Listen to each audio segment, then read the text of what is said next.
तर चला आज तुमच्यासोबत मी पातळ पोह्याचा चिवडा म्हणजे भाजके पोह्याचा चिवडा कसा बनवला तो त्याची रेसिपी शेअर करते। तर तुम्ही बघा कशा प्रकारे हा किती क्रिस्पी आणि छान असा दिसत आहे आणि चवीला पण खूपच छान होता आणि खूप सोप्या पद्धतीने मी बनवला आहे।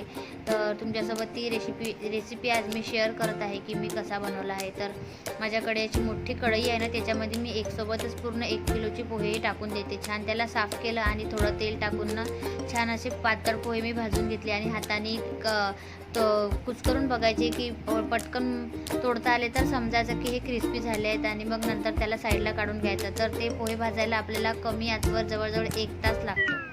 1 तास आपण ते पोहे भाजून घ्यायचे एकदम मंद आचेवर। त्याच्यानंतर ते साईडला करून घ्यायचे। नंतर छोट्या कढईमध्ये शेंगदाणे आपल्या अंदाजाने जसे वाटतात तसे आपण वापरायचे। जास्त आवडत असेल तर खूप टाकायचे। नंतर शेंगदाणे मी तळून घेतले, खोबरं होतं ते पण मी छान तळून घेतलं। त्याच्यानंतर हे मक्याची पापडी असते ना, ही पण माझ्या लेकरांना आवडते त्याच्यामुळे मी ही पण टाकली आणि ती पण छान तळून घेतली। त्याच्यानंतर डाळ्या असताना त्या पण मी छान तळून घेतल्या आणि नंतर त्याच्यामध्ये कांदा असते बारीक चिरून मी उन्हात ठेवला होता 1 दिवस, तर नंतर तो पण मी फ्राय केला। तर त्याला 5-10 मिनटं लागतात छान क्रिस्पी व्हायला।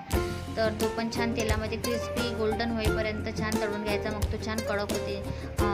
जोपर्यंत तो गोल्डन होत नाही तोपर्यंत काढायचा नाही, नाहीतर तो नरम पडते। त्याच्यानंतर तो काढून घेतला, पोह्यावर टाकला आणि नंतर मग कढीपत्ता पण मी काढून घेतला होता तळून आणि नंतर मग मसाला बनवला। तर जास्त तेल घेतलं नाही मी, थोड्या तेलामध्ये जिरं, मोहरी आणि आपले अख्खा धना असतो तो टाकला। त्याच्यानंतर हिरवी मिरची टाकली, धनिया पावडर टाकली, हळद टाकली आणि थोडीशी मिरची पावडर असते ना ती पण मी टाकली।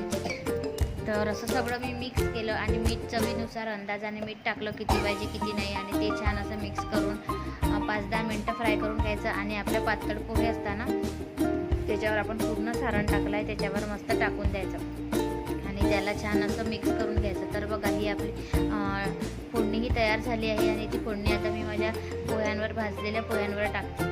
तर आता ते टाकायची आणि मस्त असं मिक्स करायचं।